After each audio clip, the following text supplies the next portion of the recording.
Elijah Washington sits stunned in his private jet, staring at the airline's formal apology on his tablet.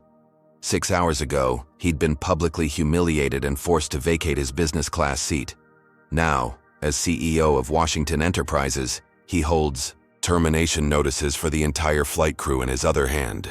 The ultimate revenge should feel sweeter, but the hollow victory reminds him that no amount of success shields a black man from America's oldest disease. Before we dive into this shocking story, where are you watching from today? Drop your location.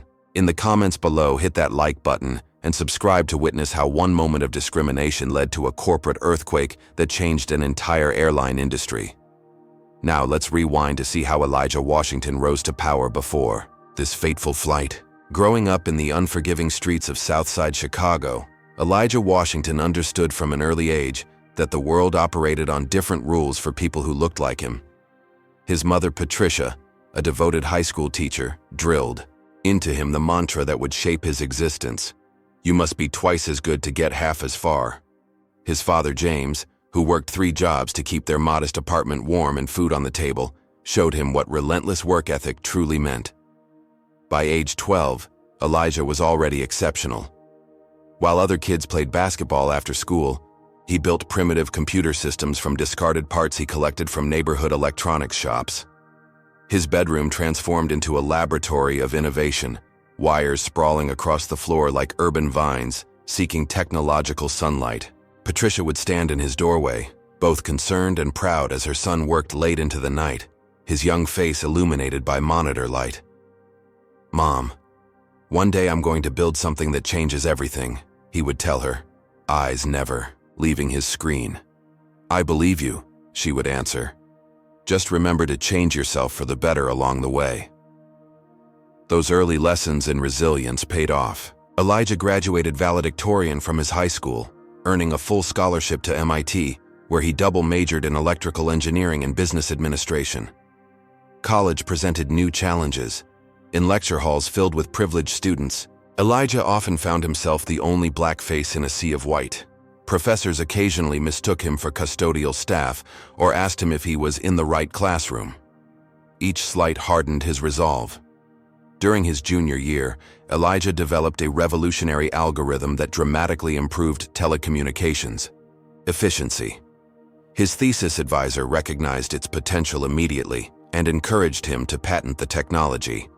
This became the foundation for what would eventually grow into Washington Enterprises. After graduation, rather than accepting lucrative offers from established tech giants, Elijah took the riskier path of securing venture capital to launch his own startup. The early days were grueling. Potential investors often questioned whether he was just the technical guy and asked to speak with whoever runs the business side. Elijah learned to perfect his appearance and presentation, wearing impeccable custom suits to meetings, speaking with precision, and leaving no detail to chance. "Your appearance is your armor," his first business mentor, a successful black entrepreneur named Marcus Taylor, told him. "In rooms where they're looking for any reason to doubt you, give them nothing but excellence to see." Washington Enterprises started in a cramped office space with just 4 employees. Their first breakthrough came when Elijah's enhanced telecommunications technology caught the attention of military contractors seeking more reliable communication systems for deployed troops. This initial contract provided the capital needed to expand research and development efforts. By 32, Elijah had transformed his company into a telecommunications powerhouse. Washington Enterprises revolutionized how data moved across networks, making internet access faster, more reliable, and accessible in previously underserved areas. Their proprietary technology became the backbone for next-generation wireless systems deployed worldwide. Despite his growing success, Elijah maintained a complicated relationship with his wealth and status. He understood that his resources provided a buffer against some forms of discrimination, but he never deluded himself into thinking money made him immune. He had been followed in high-end stores, questioned about his presence in exclusive neighborhoods, and had taxi drivers pass him despite his immaculate attire. "Money doesn't erase racism," he often reminded his executive team, which he intentionally built to be diverse. "It just changes how it manifests." Now at 41, Elijah stood at the precipice of his greatest achievement yet. After 3 years of negotiation, Washington Enterprises was finalizing a $2 billion deal with Nakamura Technologies, Japan's leading telecommunications provider. This partnership would implement their revolutionary network architecture across Asia, potentially doubling the company's global footprint and cementing Elijah's legacy as one of the most influential tech innovators of his generation. The contract signing was scheduled in Tokyo, with just a 72-hour window to finalize terms before Nakamura's board voted on competing proposals. Missing this meeting wasn't an option. Everything Elijah had built over 20 years hinged on his presence in that boardroom. "Your private jet is having electrical issues, sir," his assistant Morgan Chen informed him the morning of his departure. "The maintenance team says it's not safe to fly until they complete diagnostics and repairs." Elijah processed this information with the calm efficiency that characterized his leadership style. "Book me on the next commercial flight to Tokyo, with a connection through Atlanta. Business class." Morgan nodded, quickly making arrangements. "Meridian Airlines has a flight leaving O'Hare in 3 hours with availability. You'll have a 90-minute layover in Atlanta before the 14-hour flight to Tokyo. That should get you there with 4 hours to spare before the meeting." "Perfect," Elijah replied, reviewing the Tokyo presentation one final time. Sometimes, old-fashioned solutions work just fine. He couldn't have imagined that this routine travel adjustment would trigger a chain of events that would force him to confront America's persistent racial divide, test his principles, and ultimately transform an entire industry's culture. O'Hare International Airport buzzed with its usual controlled chaos as Elijah navigated the terminal. Despite flying commercial instead of private, he maintained his standard of excellence. His charcoal Tom Ford suit was impeccably tailored. His oxblood leather briefcase containing the final contract documents for the Tokyo deal. Years of experience had taught him that appearance wasn't vanity, but necessity. In spaces where black excellence was still viewed as exception rather than expectation, Elijah left nothing to chance. At the premium check-in counter, the agent processed his business class ticket efficiently. "Welcome, Mr. Washington. We're delighted to have you flying with Meridian today," she said, maintaining the professional courtesy afforded to all premium passengers. Security was similarly uneventful. The TSA agent examined his ID with standard scrutiny before waving him through. Elijah noted these normal interactions without comment. They weren't particularly remarkable, but the absence of microaggressions was always silently appreciated. Arriving at gate B23, he found the boarding process already underway. The gate agent scanned his boarding pass, offering a practiced smile. "Enjoy your flight, Mr. Washington. You're welcome to board at any time through the priority lane." Elijah strode down the jetway, briefcase in hand, mentally reviewing key points for the Tokyo negotiation. His company's future expansion depended on presenting their network infrastructure as not just technologically superior, but also more cost-effective in the long term. Numbers and strategy equations flowed through his mind as he stepped onto the aircraft. "Welcome aboard," the flight attendant at the entrance said automatically before her eyes flicked to his boarding pass and then back to his face. Something subtle shifted in her expression. Not outright hostility, but a questioning look that had become all too familiar throughout Elijah's life. "Business class is to your left," she added, her tone carrying a faint note of surprise. Elijah nodded politely and turned left. The business cabin was half full, primarily with white executives typing furiously on laptops or already settling in with noise-canceling headphones. He found his seat, 3A, a window position offering both privacy and a view. After stowing his briefcase in the overhead compartment, he settled into the leather seat and began reviewing documents on his tablet. 10 minutes later, a flight attendant with Brenda Barrett on her name tag approached. Unlike her initial greeting at the aircraft door, she now wore an expression of mild concern. "Excuse me, sir," she began, her voice carrying just enough volume for nearby passengers to notice. "May I check your boarding pass? I want to make sure you're in the correct seat." Elijah looked up, his face a practiced mask of professional neutrality, despite the familiar sinking feeling in his stomach. He'd been here before. Different settings, Different people, same underlying assumption. He didn't belong. "Of course," he replied, handing over his boarding pass. Seat 3A. Brenda examined the document longer than necessary for the simple seat confirmation.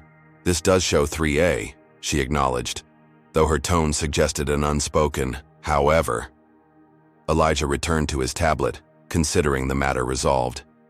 But Brenda remained standing beside his seat, her presence creating an uncomfortable bubble of attention. Several nearby passengers glanced over with undisguised curiosity. "Is there something else?" Elijah asked, maintaining his composure. Before she could answer, a commotion at the front of the business cabin drew their attention. A middle-aged white man with silver-streaked hair and an expensive but rumpled suit was engaged in animated conversation with another flight attendant. He gestured repeatedly toward the back of the cabin, his voice carrying. "I specifically requested Seat 3A. I always sit in 3A when I fly this route. Check your system again." The flight attendant speaking with him made soothing gestures, attempting to de-escalate his growing agitation. "I understand your frustration, Mr. Whitfield, but our system shows 3A was assigned to another passenger. We've given you 4C, which is also a window seat with all the same amenities." "That's unacceptable," the man identified as Mr. Whitfield insisted. "I'm a Platinum Elite member with over 2 million miles. Seat preferences for members of my status are supposed to be guaranteed." Brenda's attention instantly pivoted from Elijah to the disturbance. "Excuse me," she said, no longer addressing Elijah directly as she moved toward her colleague and the agitated passenger. A brief, hushed conference followed between the two flight attendants and Mr. Whitfield, with frequent glances in Elijah's direction. He maintained his focus on his tablet, though he was no longer processing the information on screen. Experience had taught him exactly what was unfolding. Moments later, Brenda returned with the man trailing closely behind her. "Mr. Washington," she began, her tone shifting to one of practiced customer service. "We have a situation. Mr. Bradley Whitfield here is one of our most valued Platinum Elite members. There seems to have been a mix-up with our seating assignments. He was promised Seat 3A as per his status privileges." Elijah kept his expression neutral. "I booked this seat through my assistant this morning. I have a confirmed assignment for 3A, as you've already verified." Bradley Whitfield stepped forward, a tight smile not reaching his eyes. "Look, I understand the confusion, but I always have this seat. It's practically got my name on it. I've got a bad back, and this specific seat alignment helps on long flights. I'm sure the airline can make it worth your while if you wouldn't mind moving to another business class seat." "I'm afraid I need to decline," Elijah responded calmly. "I selected this seat specifically as well, and I have confirmed documentation." Brenda's pleasant facade faltered slightly. "Sir, Mr. Whitfield is a long-standing elite member with our airline. We'd really appreciate your flexibility in this matter." The subtext was clear. Despite having equal documentation and claim to the seat Elijah was expected to yield, the familiar mathematics of racial accommodation scrolled through his mind. Cause no scenes, make no waves, be agreeable. Don't become the angry black man, regardless of justification.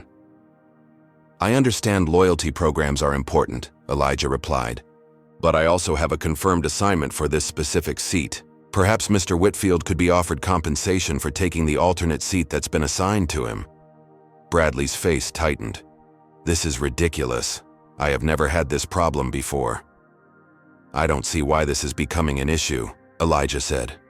"We both have business class seats. The amenities are identical." "It's not the same," Bradley insisted, his voice rising slightly. "I specifically need this seat." Other passengers were now openly watching the confrontation.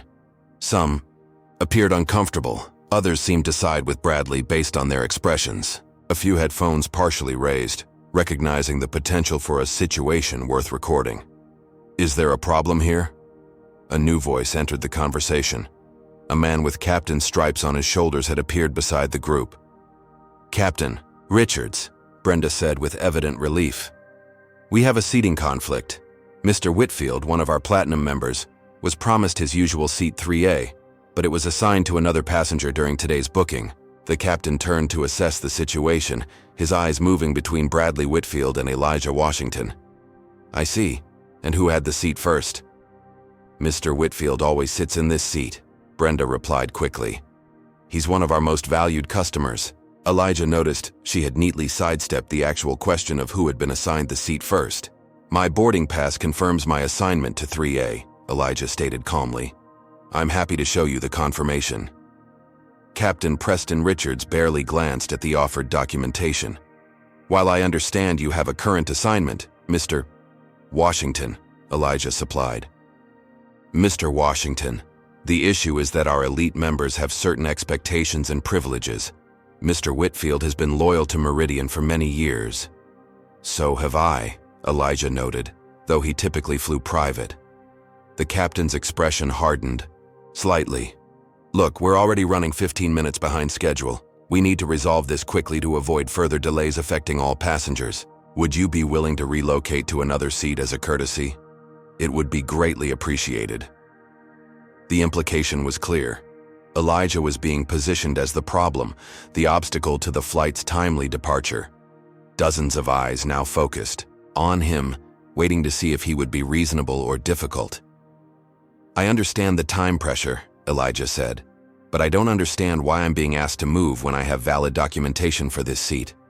If Mr. Whitfield has a medical need for a specific seat configuration, that should have been properly arranged during booking." Bradley Whitfield's face flushed red. "Are you suggesting I'm lying about my back problems?" "Not at all," Elijah replied. "I'm merely pointing out that if this seat is consistently important to you, there are protocols to ensure it's properly reserved." "This is unbelievable," Bradley muttered loudly. "I've never had this issue before today." The unspoken subtext hung in the air. Bradley Whitfield had never before needed to assert his privilege against someone who looked like Elijah Washington in business class. The confrontation had reached a critical juncture, with tension building like static electricity before a storm. Elijah was acutely aware that as a black man, his options for responding were significantly more constrained than Bradley's. Displaying any anger or frustration would immediately cast him as the aggressor, potentially escalating the situation dangerously. Captain Richards cleared his throat. "Mr. Washington, I'm going to have to insist we resolve this situation immediately. We have over 200 passengers waiting to depart." "I agree," Elijah said evenly. "Mr. Whitfield should take his assigned seat so we can depart on schedule." The captain's jaw tightened. "That's not the resolution I was suggesting." The tension in the business class cabin had become palpable. Other passengers shifted uncomfortably in their seats, some pretending to focus on their devices while stealing glances at the unfolding confrontation. Others watched openly, their expressions ranging from discomfort to fascination to thinly veiled judgment. A businessman across the aisle had begun recording discreetly with his phone, sensing the newsworthy potential of what was happening. "Perhaps I wasn't clear," Captain Richards said, his voice hardening with authority. "As the captain of this aircraft, I'm responsible for the safety and timely departure of this flight. I'm asking you to accommodate a valued customer's needs so we can proceed." Elijah measured his response carefully. The captain's invocation of his authority had shifted the dynamic from a seating dispute to a potential security issue. Every black man in America understood the dangerous territory of being labeled non-compliant or difficult in such situations. "I appreciate your position, Captain," Elijah replied, his voice deliberately calm.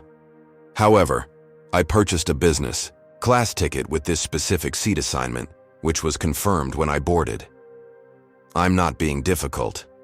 I'm simply expecting the airline to honor its commitment, just as Mr. Whitfield is." Bradley Whitfield stepped closer, his voice lowered, but clearly audible to nearby passengers. "Look, why are you making this so complicated? There are plenty of other seats. Just move and let everyone get on with their day." The subtext was impossible to miss. Know your place, don't cause trouble, your comfort and rights matter less than mine. "I've already explained my position," Elijah said. "I have a valid ticket for this seat." Captain Richards shook his head, disappointment evident in his expression. "I had hoped we could resolve this reasonably." He turned to Brenda. Call security to the aircraft, please. A chill ran through Elijah. The situation was escalating exactly as he'd feared. He quickly calculated his options. He could continue, standing his ground on principle, risking removal from the flight entirely, which would jeopardize the Tokyo deal and everything he'd worked for, or he could acquiesce, swallowing another indignity in a lifetime collection of them. That won't be necessary, Elijah said before Brenda could leave. I'll move, but I want it noted in the flight record that I'm doing so under protest, and I expect this matter to be addressed by customer service after we land. Relief washed over Brenda's face. Thank you for your cooperation, sir. We have an economy plus seat available with extra legroom. The last vestige of professional courtesy had evaporated. Not only was he being forced to surrender his rightful seat, but they weren't even offering him another business class seat. The downgrade was adding financial insult to the racial injury. You're moving me from business class to economy? Elijah asked, his composure finally showing cracks. I paid for business class. It's the only seat available, Captain Richards stated flatly. The rest of the business cabin is full. Elijah looked around. There were at least 2 empty business class seats visible from his position. The lie was as transparent as it was insulting. Those seats appear to be available, he noted, gesturing to his right. They're reserved for airline staff, Brenda said quickly. Company policy. Another passenger, a white woman in her 60s, leaned over from her seat. Just take what's offered and let us depart for heaven's sake. Some of us have connections to make. The public censure was the final blow. Elijah felt a familiar fog descend, a protective disassociation honed through decades of navigating these waters. He gathered his tablet and stood, maintaining his dignity through sheer force of will. I'll need a refund for the difference between business class and economy, he stated. Captain Richards nodded curtly. Customer service can address that after we land. Security personnel had already appeared at the cabin entrance, summoned by another flight attendant. Their presence wasn't subtle, a clear message about what would happen if Elijah didn't comply with the resolution. Bradley Whitfield was already settling into seat 3A, arranging his belongings with the casual entitlement of someone accustomed to getting his way. He didn't make eye contact with Elijah. The walk from business class to economy felt interminable. Elijah passed row after row of seated passengers, many openly staring.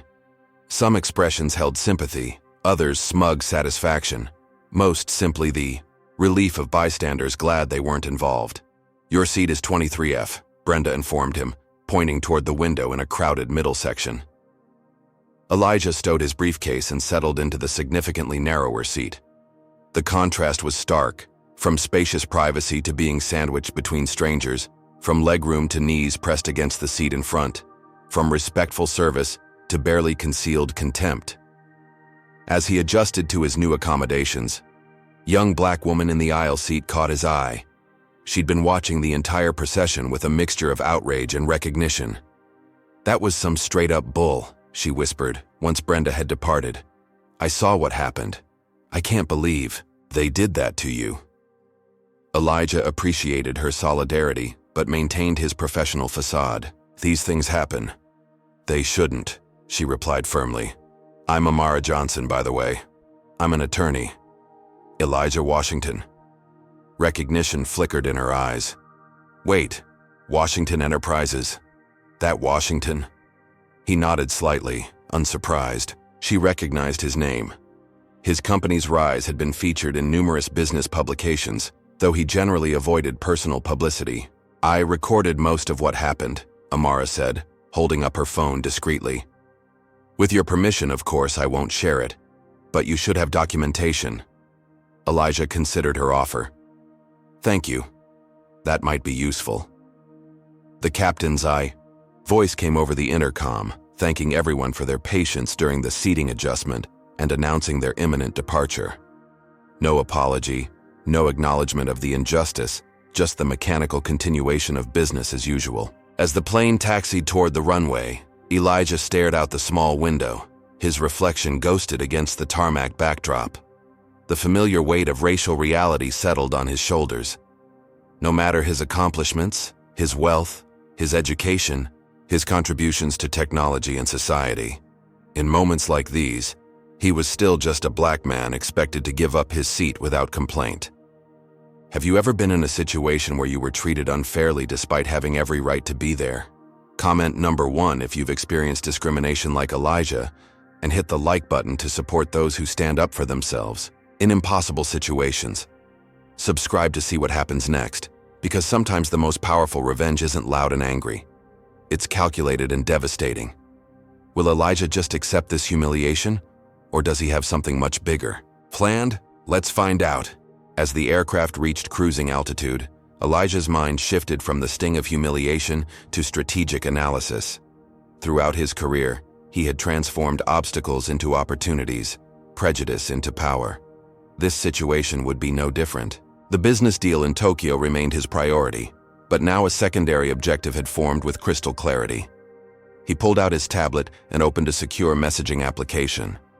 His executive team was accustomed to his exacting standards and immediate response expectations regardless of the hour.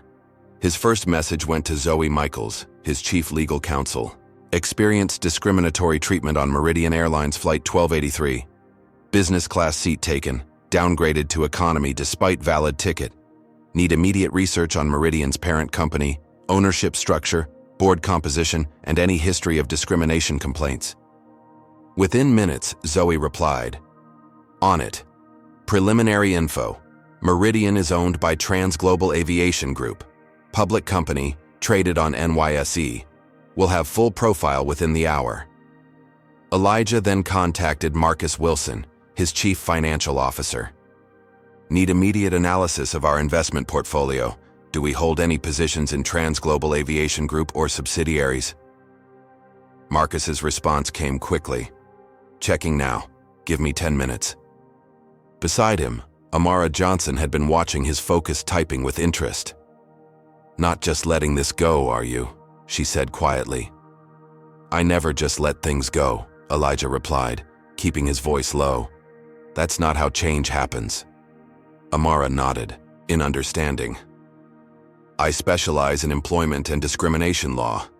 What happened up there wasn't just bad customer service. It was textbook discrimination. I'm well aware, Elijah said, a lifetime of similar experiences informing his assessment. Most people would just file a complaint that gets ignored or accept some free miles as compensation, Amara continued. Something tells me you're thinking bigger. A notification appeared on Elijah's tablet. Marcus with his financial analysis. We hold Transglobal Aviation Group stock through 3 different funds. Total ownership approximately 12% of outstanding shares. We're among their largest institutional investors, though it's been passive until now. 12%. The number sent a surge of cold satisfaction through Elijah's veins. Not a controlling interest, but significant enough to command attention, and wield considerable influence. He replied immediately. Begin acquiring additional shares through our discretionary accounts. Move cautiously to avoid price spikes. Target 15% ownership. Priority authorization. Marcus responded with a single word. Understood. Elijah turned to Amara. You mentioned you recorded what happened? She nodded, pulling out her phone. I started recording when the captain got involved. The body language alone tells the story. Them standing over you, the security intimidation tactic. Classic power play. I'd appreciate a copy, Elijah said. Of course. She sent the video file to his encrypted email. Zoe's comprehensive analysis arrived next. Transglobal Aviation Group had faced 3 discrimination lawsuits in the past 5 years, all settled confidentially. Their board was predominantly white and male, with only 1 person of color among 12 directors. Their corporate diversity statistics were below industry average, and their training programs had been criticized as superficial. Most importantly, their annual shareholders meeting was scheduled in just 2 weeks. Perfect timing. Elijah's tablet chimed with another message, this one from his assistant Morgan. Tokyo clients informed about potential delay. They've offered flexibility, willing to postpone by 24 hours if necessary. said recent news makes them eager to work with an American company that stands for something. The recent news reference puzzled him until Morgan sent a follow-up. Video of incident already circulating online. Passenger behind you shared to social media. Currently at 50K views and climbing. Business class while black trending in some markets. The digital wildfire had already begun. Elijah wasn't sure whether to be grateful for the unexpected amplification or concerned about the potential distraction. He decided it was neither good nor bad, simply another factor to incorporate into his strategy. Amara had been watching the controlled intensity with which he worked. "You know," she said thoughtfully, "most people never get the chance to fight back against this kind of treatment. They suffer these indignities without the resources to make themselves heard." "I'm well aware of my privilege in that regard," Elijah replied. "That's precisely why I can't let this pass. What happened today wasn't just about me." "It never is," Amara agreed. "These incidents are never isolated. They're symptoms of deeper cultural problems." Elijah nodded, memories surfacing unbidden. His father being followed around department stores, his college roommate's parents' poorly disguised disappointment upon meeting him. The prospective client who asked to speak with whoever's really in charge during his company's early days. Each time we accept these small injustices, we validate the system that produces them, he said. "Exactly," Amara replied. "That's why I became an attorney. But the law can be frustratingly slow and limited. Sometimes other approaches are more effective." Elijah allowed himself a small smile. "I've found that structural change requires multiple pressure points." Another message appeared from his executive team. Share acquisition had begun discreetly through various corporate accounts and allied investment firms. His ownership stake in Transglobal Aviation Group would cross 14% by market open tomorrow. "If you don't mind my asking," Amara said, "what's in Tokyo that's so important you were willing to take this flight after they treated you so badly?" "A $2 billion telecommunications infrastructure contract," Elijah replied. "Potentially the most significant deal in my company's history." Amara's eyes widened. "And you're still headed there despite all this?" "The meeting has been postponed by a day," Elijah explained. "And sometimes there are principles even more important than business deals." The flight attendants were beginning meal service, working their way methodically from the front of the aircraft. Brenda Barrett, who had been central to the business class confrontation, was now serving economy. Her demeanor had shifted subtly since the incident. Less openly hostile, more deliberately neutral, perhaps sensing that her actions might have consequences beyond her immediate authority. When she reached their row, she avoided direct eye contact with Elijah. "Chicken or pasta?" she asked flatly. "Pasta, please," he replied with deliberate courtesy. As she placed the tray before him, Elijah noticed her hands trembling slightly. Word of who he was had likely spread among the crew. The power dynamics were already shifting. His tablet chimed with an incoming video call request from Zoe. Excusing himself to Amara, he put in his earbuds and accepted the call. "I've got more information you should know immediately," Zoe said, her expression serious. "Meridian Airlines has a documented history of seating adjustments that shows a pattern. They've moved people of color from premium cabins 27 times in the past year, when white passengers requested specific seats, citing elite status priorities. It's buried in their customer complaint database, but one of their former diversity officers just reached out after seeing the viral video. She has receipts." "Get her full statement and documentation," Elijah directed, "and contact our PR team. When we make our move, I want a comprehensive narrative ready." They spent the remainder of the flight developing what Elijah had begun, thinking of as Operation Accountability. By the time the captain announced their initial descent into Atlanta, he had the framework of a strategy that would address both the individual incident and the systemic issues behind it. As the plane touched down at Hartsfield-Jackson Atlanta International Airport, Elijah made his decision. The Tokyo deal was crucial, but this situation demanded immediate attention. He would delay his international connection by 24 hours, enough time to set irreversible changes in motion at Meridian Airlines and its parent company. Amara sensed his decision. Your connection to Tokyo leaves in about an hour. Are you going to make it? No, Elijah replied, a calm determination in his voice. I have another stop to make first. What about your big contract? Some things can't wait, he said. And sometimes the most powerful business move is standing firmly for what's right. As passengers prepared to disembark, Elijah sent one final message to his team. Change of plans. Set up meeting with Robert Thompson, CEO of Meridian Airlines. Tell him it's regarding a significant investment position in today's incident. His office, 2 hours. The response came almost immediately. He's clearing his schedule now. Atlanta's bustling airport terminals faded into the background as Elijah's town car navigated through midday traffic toward Meridian Airlines' corporate headquarters in the city's business district. The gleaming 32-story building stood as a monument to the company's success, its glass facade reflecting clouds and sky like a massive mirror. Appropriate, Elijah thought, for a corporation about to face its own reflection. Beside him in the back seat, Amara reviewed documents on her tablet. After learning about Elijah's intentions, she had offered her legal expertise and, more importantly, her perspective as someone who had litigated similar cases of discrimination.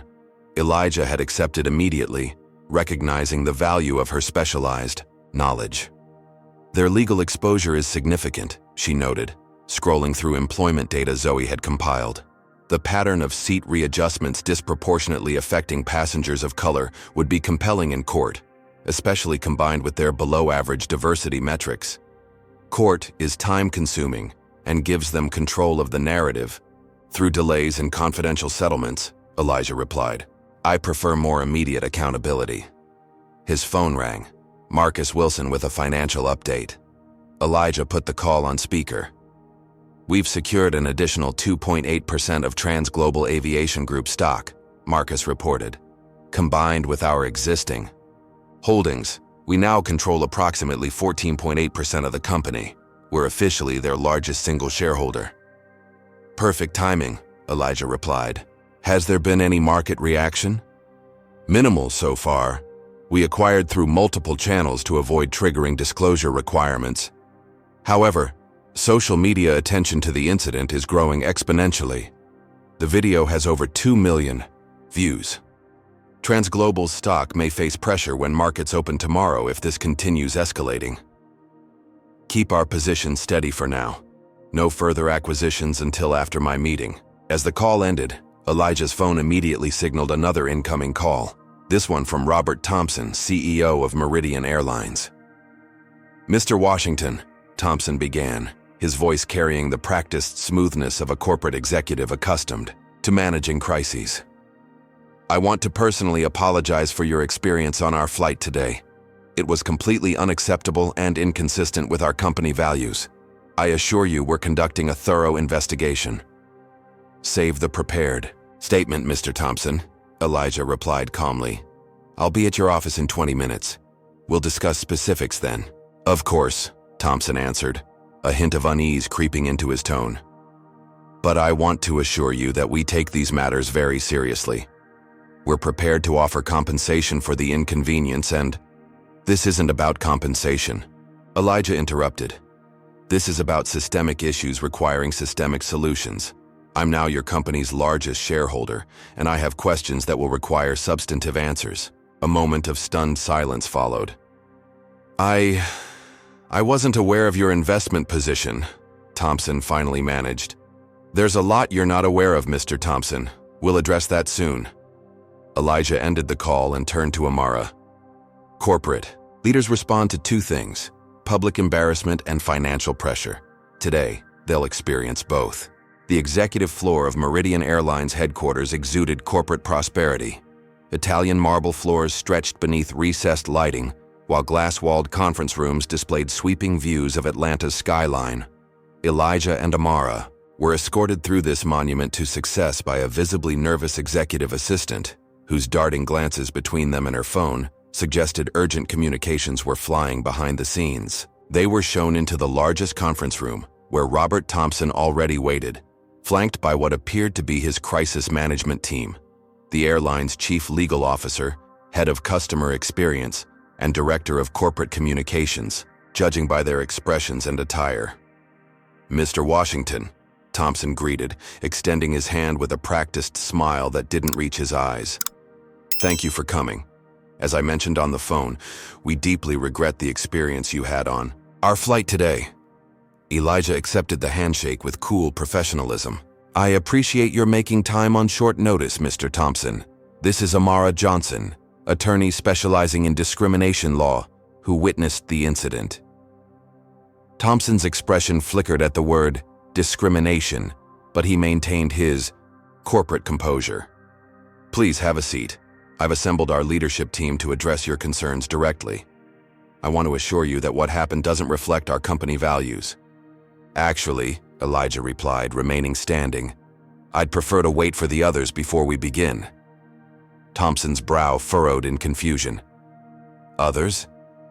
As if on cue, the conference room door opened again. Morgan Chen entered first, carrying a leather portfolio. Behind her came Elijah's chief legal counsel, Zoe Michaels, chief financial officer, Marcus Wilson, and 2 additional members of his executive team. The power dynamics in the room shifted instantly. "My team," Elijah explained simply, "and we're still missing some participants." Before Thompson could respond, the door opened once more. A professionally dressed black woman entered, her expression resolute. Thompson's face registered shock.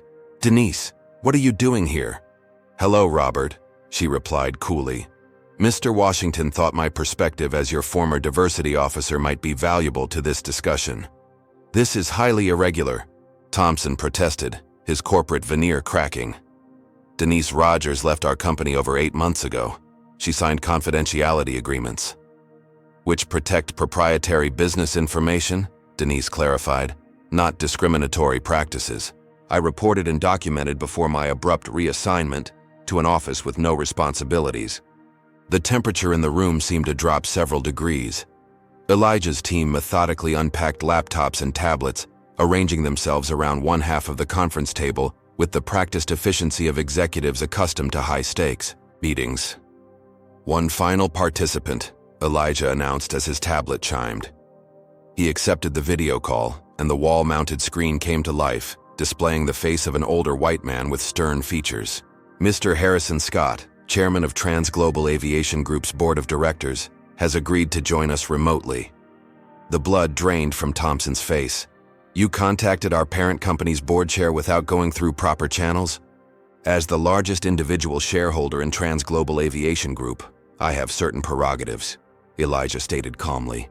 Mr. Scott agreed this situation warranted his immediate attention. "Indeed," the chairman confirmed from the screen, his expression grave. "Proceed, Mr. Washington." Elijah nodded to Morgan, who distributed tablets to everyone in the room. "You're now looking at a comprehensive report my team has compiled. It documents a pattern of discriminatory treatment at Meridian Airlines, particularly regarding premium cabin reseating incidents over the past 18 months. He waited as Thompson and his team scrolled through the first few pages, their expressions morphing from professional concern to genuine alarm. "As you can see," Elijah continued, "passengers of color were 26 times more likely to be asked to change their premium cabin seats than white passengers when conflicts arose. In 68% of these cases, the explanation given was status member preferences, exactly as in my situation today." This needs context," Thompson stammered. "Elite status members often have legitimate—" "I'm also an elite status member," Elijah interrupted, "with over 1 million miles on your airline. Yet that information was ignored when Bradley Whitfield demanded my seat." Elijah tapped his tablet, and the conference room screen split to show the video Amara had recorded. The footage was damning. Captain Richards and Brenda Barrett clearly pressuring Elijah despite his valid documentation, the implied threat of security intervention, and the humiliating walk to economy class past staring passengers.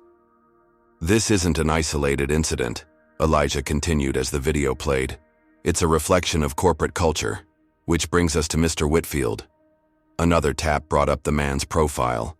Bradley Whitfield, mid-level sales director at Apex Consulting. Not a 2 million-mile flyer as he claimed. Not even a Platinum Elite member, just a standard Gold member with approximately 340,000 lifetime miles. Thompson's team exchanged alarmed glances. The head of customer experience began, frantically checking her own device. What Mr. Whitfield does have, Elijah continued, is a brother-in-law named James Harker, who serves as Meridian's regional director for Chicago operations, a fact confirmed by these text messages exchanged minutes before I boarded. The screen displayed the damning evidence, Whitfield texting Harker about wanting his usual seat, despite it being assigned to someone else, and Harker responding that he'd take care of it with a call to the gate. "Where did you get those messages?" Thompson demanded, his composure completely abandoned. "Mr. Harker's company phone records are accessible to Transglobal Aviation Group's Internal Audit Committee," Chairman Scott interjected from the screen, "which I authorized after Mr. Washington raised serious concerns about today's incident." The room fell silent as the magnitude of the situation sank in. This wasn't merely a customer complaint to be managed with placating offers of miles or upgrades. This was a systemic failure exposed by someone with both the influence and determination to demand real accountability. Would you take action against discrimination if you had the power that Elijah possesses? Comment number 1. If you believe corporations should face serious consequences for racist practices, and hit the like button if you support holding companies accountable for their actions. Subscribe to see how this confrontation unfolds, because sometimes real change requires more than just speaking up. It demands action backed by power. What do you think Elijah will do next? Will he accept an apology, or is he planning something more substantial? The conference room had transformed from a corporate showplace to a war room. Documents, data, and evidence of Meridian Airlines' discriminatory practices covered the digital displays, while executives frantically whispered to each other. Robert Thompson had abandoned his initially dismissive attitude as the gravity of the situation became undeniable. "Mr. Washington," he said, his voice now stripped of its corporate polish, "I want to personally apologize for what happened today. Clearly, there are serious issues that require immediate attention. We're prepared to offer." "This isn't about me," Elijah interrupted, his voice level but firm. "This is about a pattern of behavior that reflects systemic problems in your corporate culture. I'm more interested in solutions than apologies." Chairman Scott spoke up from the video conference. "The board takes these allegations extremely seriously. If verified, they represent significant legal and reputational risk to Transglobal Aviation Group." "They're already verified," Amara interjected, scrolling through the documentation. "The statistical pattern alone would satisfy the initial burden of proof in a class action setting. Add the documented complaints, employee testimonials, and today's incident with its corresponding evidence of preferential intervention. This is a plaintiff attorney's dream case." Denise Rogers, the former diversity officer, nodded in agreement. "I raised these exact concerns in quarterly reports for 2 years. Each time they were classified as isolated incidents requiring no systemic response." Thompson's legal counsel leaned forward. "We should take this discussion offline to explore resolution options that work for all parties."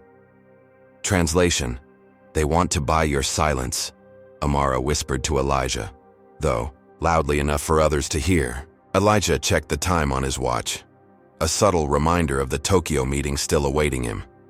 His competing priorities weighed heavily. The historic business deal representing years of work versus the principle at stake in this room. His phone vibrated with a message from his Tokyo team. "Nakamura executives following incident coverage. Express solidarity, willing to postpone by 48 hours if needed. Say your stance against discrimination aligns with their corporate values." The unexpected support reaffirmed his course. Sometimes taking a stand enhanced rather than hindered business relationships, at least with the right partners. "Here's what's going to happen," Elijah announced, his decision crystallized. "Meridian Airlines will implement a comprehensive overhaul of its policies, practices, and training." He nodded to Morgan, who distributed another document to everyone present. "This is the Washington Standard, a detailed framework my company developed for inclusive excellence. It includes transparent reporting metrics, accountability structures, and consequences for discriminatory actions at every level of the organization." Thompson reviewed the document with growing discomfort. This is extremely detailed and would require significant resources to implement. Consider it an investment in avoiding both litigation and continued public relations damage, Elijah replied. The alternative is a shareholder action I'm prepared to initiate, calling for removal of executives who have presided over discriminatory practices. The threat hung in the air, its implications clear to everyone. With Elijah's 14.8% stake and the evidence compiled, he could create enough shareholder pressure to force significant board-level changes. Additionally, Elijah continued, there must be immediate accountability for today's incident. I want the termination of all personnel directly involved in the discriminatory treatment I experienced. Thompson's face tightened. You're talking about firing Captain Richards and the flight attendants? That seems excessive for a single incident. It wasn't a single incident, Elijah corrected. It was a culminating demonstration of your airline's culture. The crew didn't make an isolated mistake. They enacted established informal policies, confident in their protection. Firing staff over customer disputes sets a concerning precedent, argued Thompson's legal counsel. More concerning than the precedent of allowing discriminatory treatment without consequences, Elijah countered.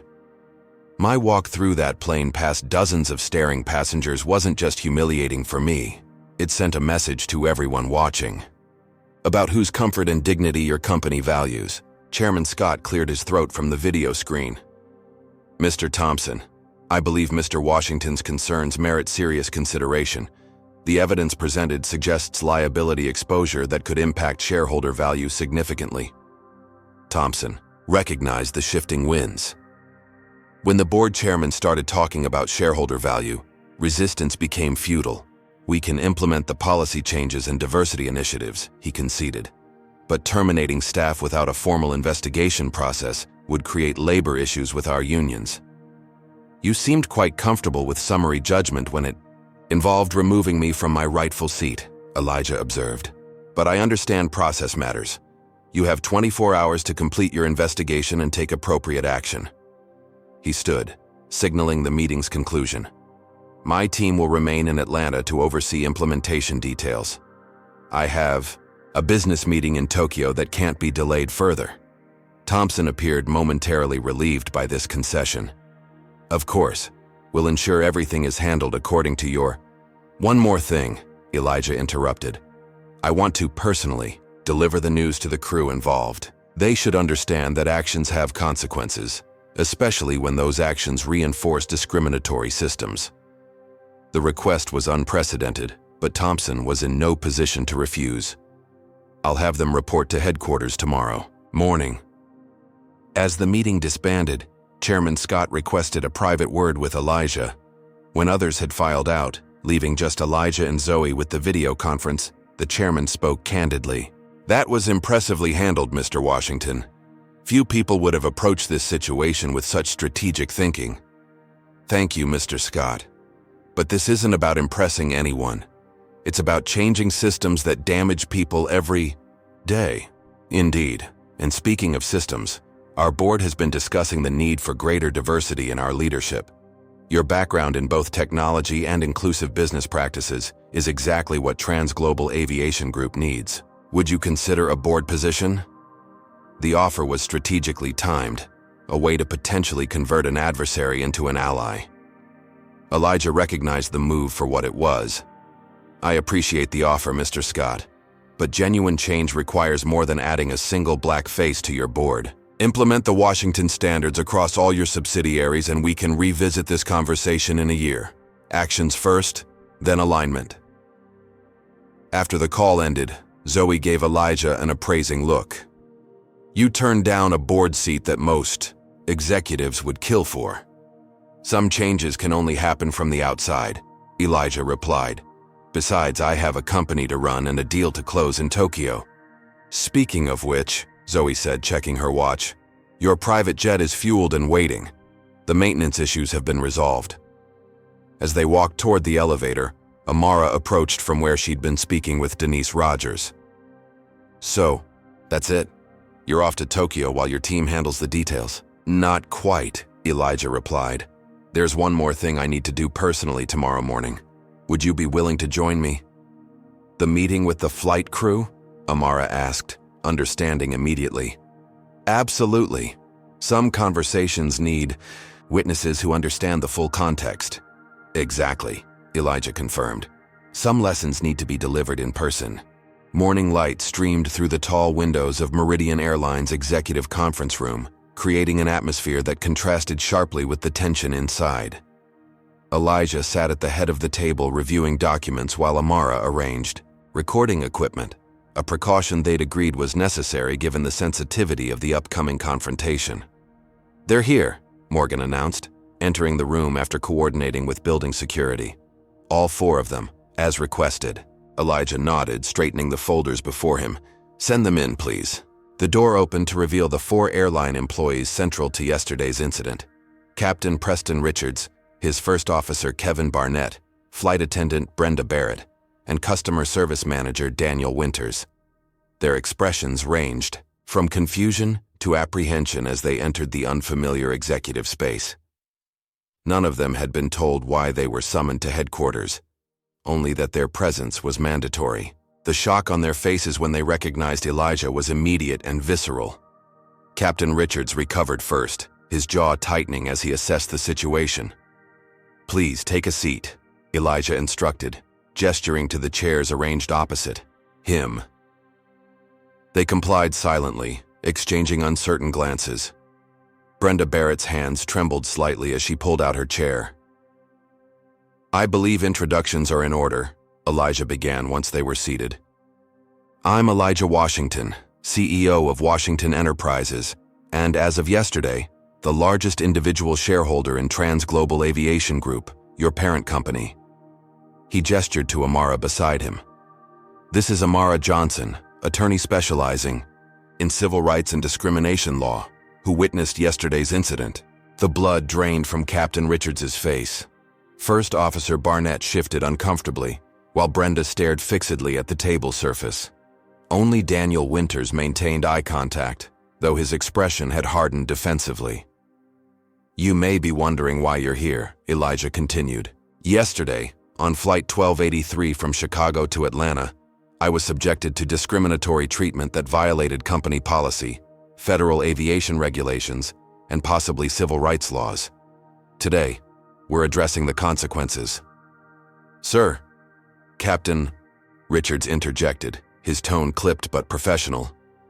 "If this is about the seating reassignment, I was simply following standard protocol for resolving conflicts when elite status members are involved."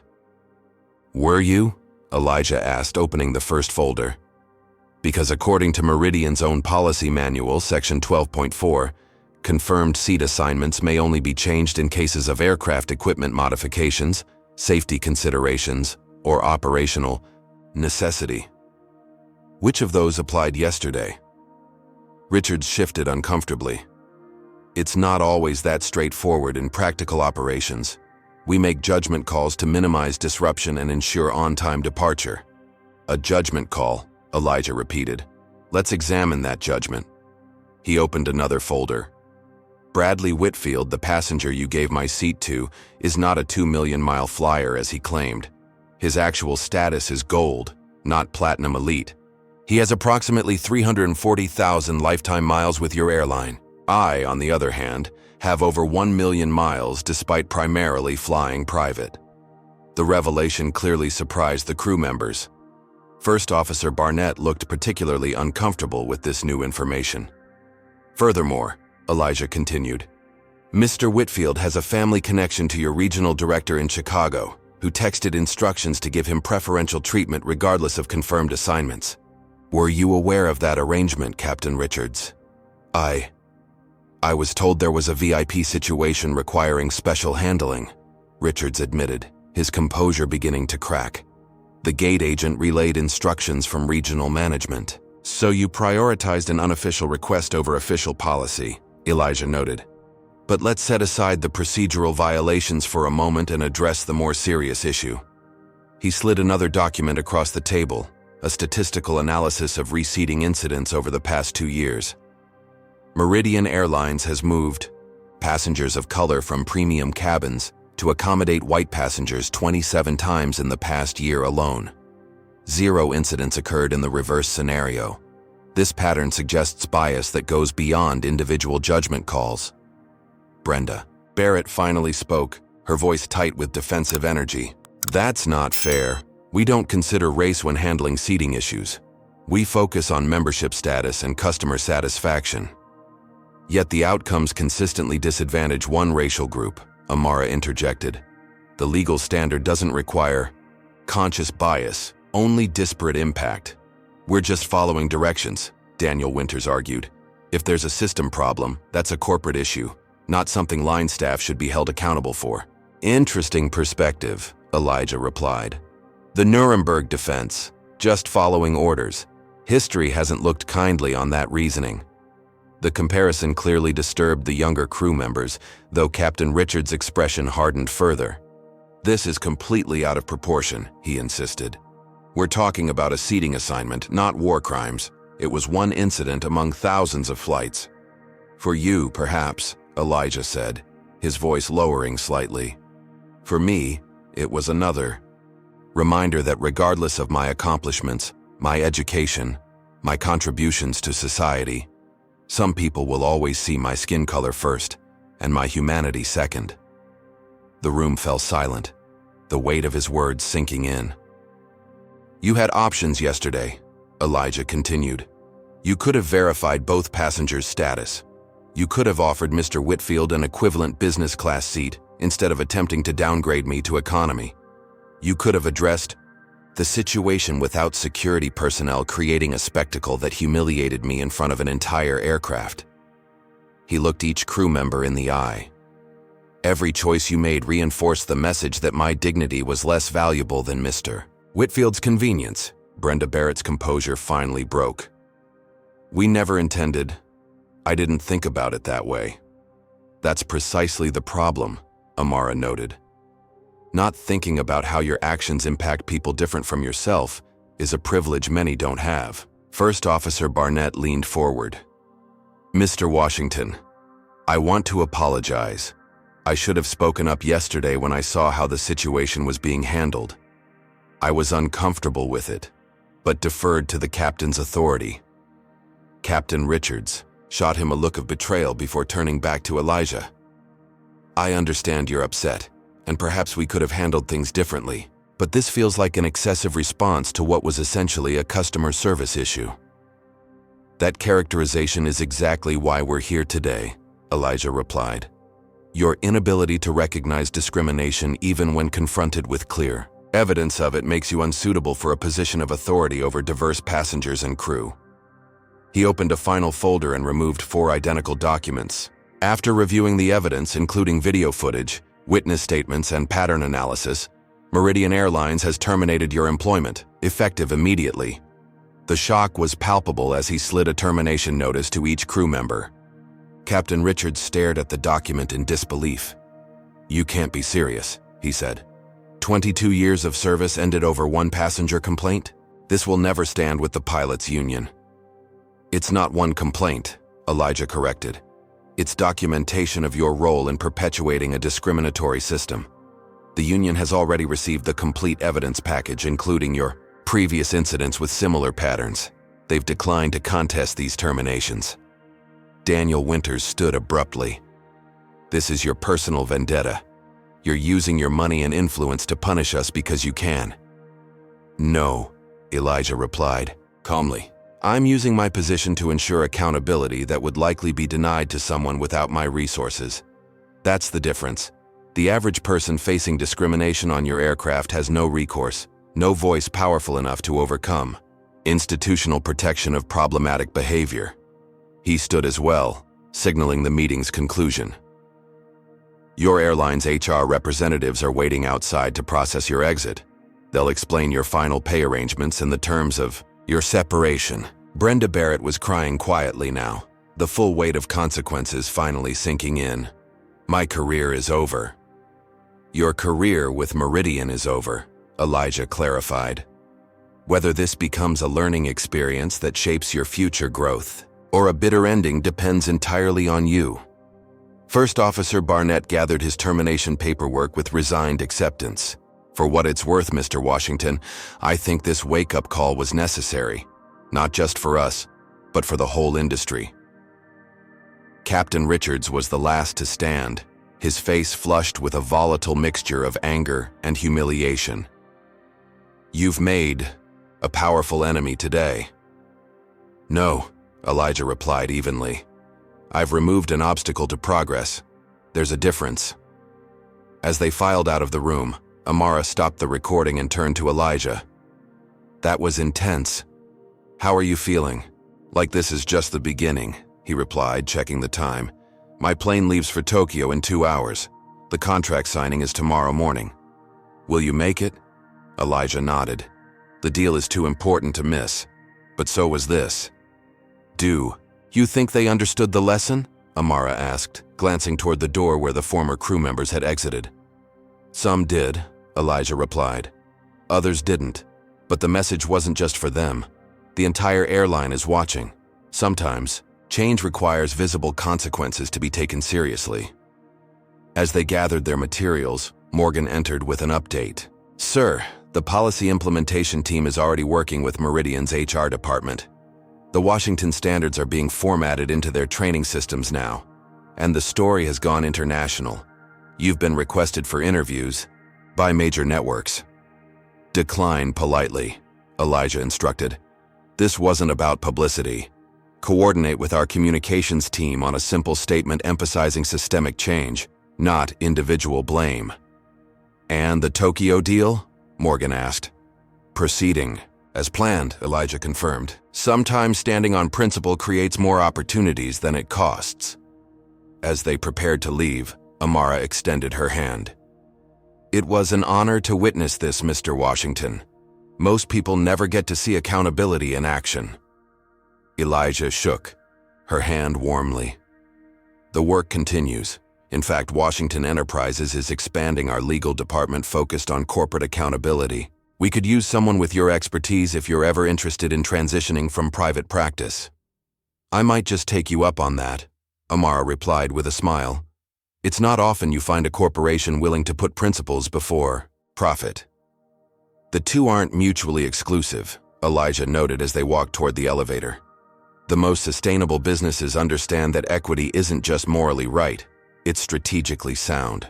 6 months had passed since the confrontation in Atlanta, and Elijah Washington stood at the floor-to-ceiling windows of his Chicago office, watching snow swirl around the skyscrapers. The city stretched below him, the same urban landscape where his journey had begun in Southside's modest neighborhoods. The view never failed to remind him how far he'd come, and how much further society still needed to go. His tablet chimed with a video call from Morgan. Mr. Washington, the quarterly review of the Meridian implementation is about to begin. I'll be right there, he replied, turning from the window toward his conference room. The Tokyo deal with Nakamura Technologies had closed successfully, right on schedule despite the 24-hour delay. Far from harming the negotiations, Elijah's stand against discrimination had actually strengthened the relationship. His Japanese counterparts had expressed respect for a leader willing to address injustice regardless of business pressures. The partnership had exceeded financial projections for both companies in its first 2 quarters. In the conference room, familiar faces awaited around the table. Zoe Michaels and Marcus Wilson represented Washington Enterprises, while Robert Thompson and several Meridian Airlines executives joined virtually. Most surprising to outsiders would have been the presence of Harrison Scott, now former chairman of Trans Global Aviation Group, who had retired from the board to work directly with Elijah's newly established Corporate Accountability Foundation. Let's begin with the metrics, Elijah said after greetings were exchanged. Robert Thompson, noticeably humbler than during their first encounter, shared his screen. Implementation of the Washington standards is at 93% completion across all departments. Employee feedback has been surprisingly positive. Many staff members have expressed relief that clear guidelines now exist for handling difficult situations. The data showed dramatic improvements. Customer complaints related to discriminatory treatment had declined by 78%. Employee diversity had increased at management levels, and retention rates for employees of color had improved substantially.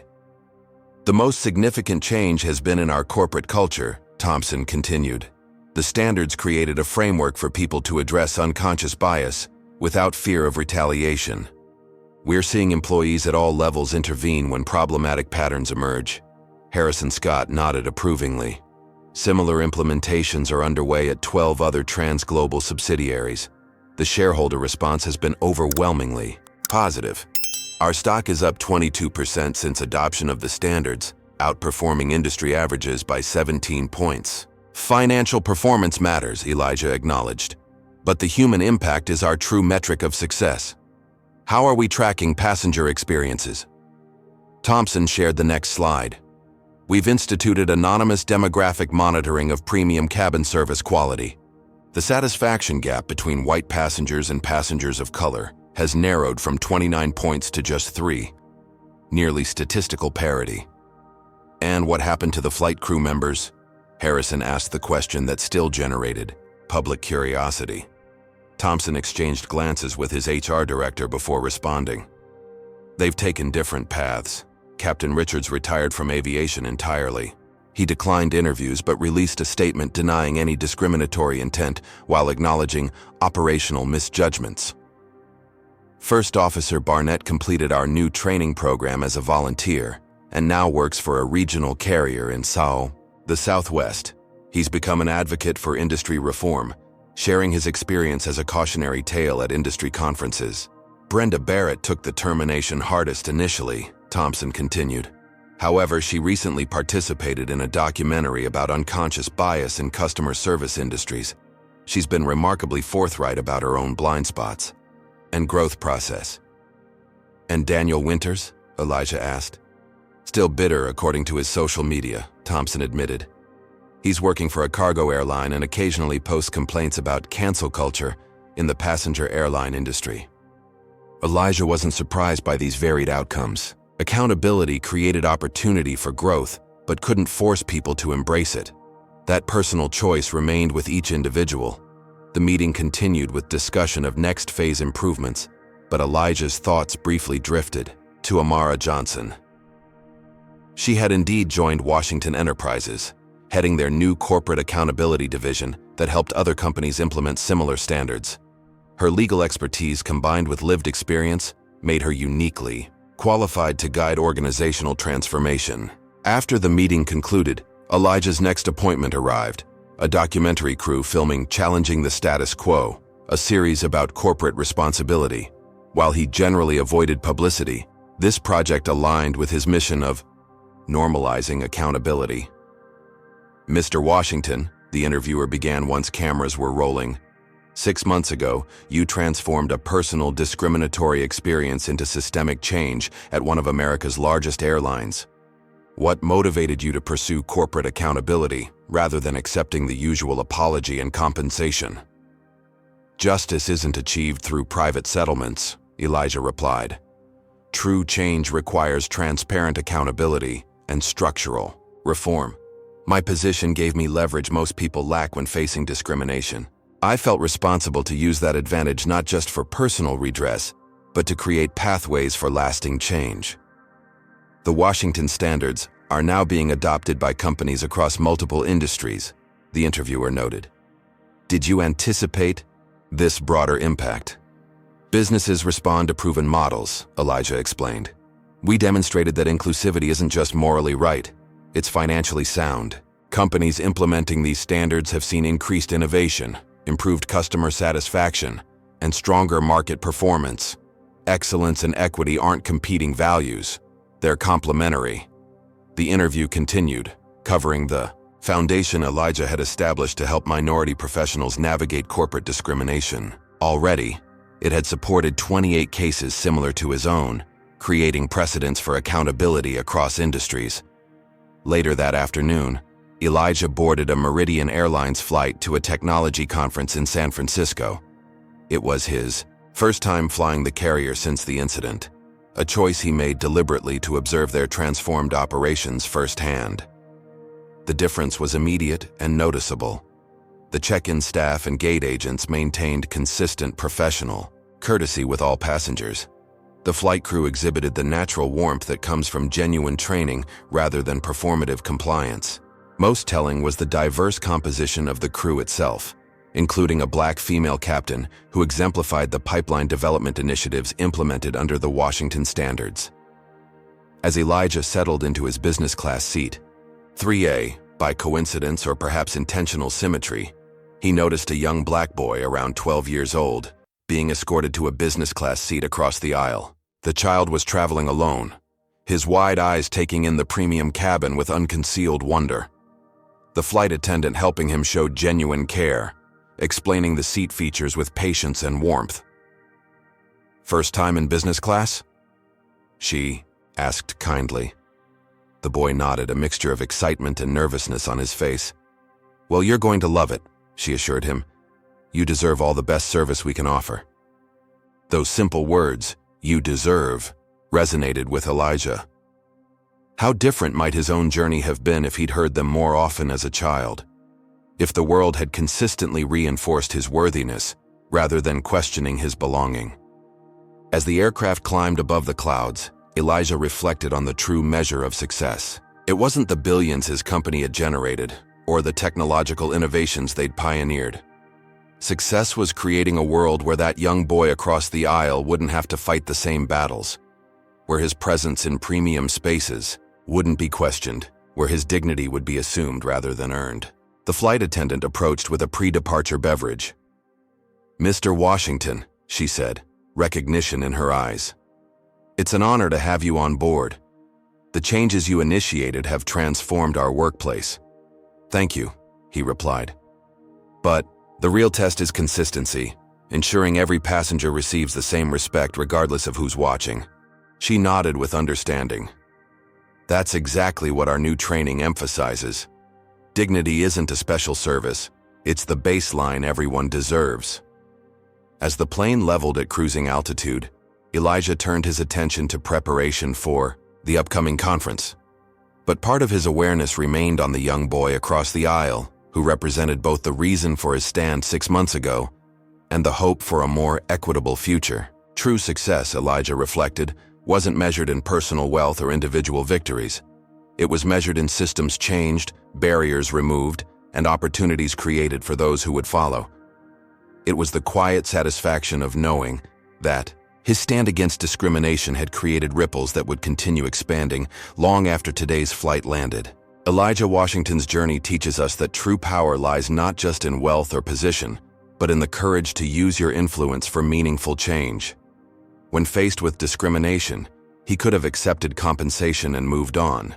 Instead, he recognized that his unique position gave him the leverage to address systemic problems that affect countless others without his resources.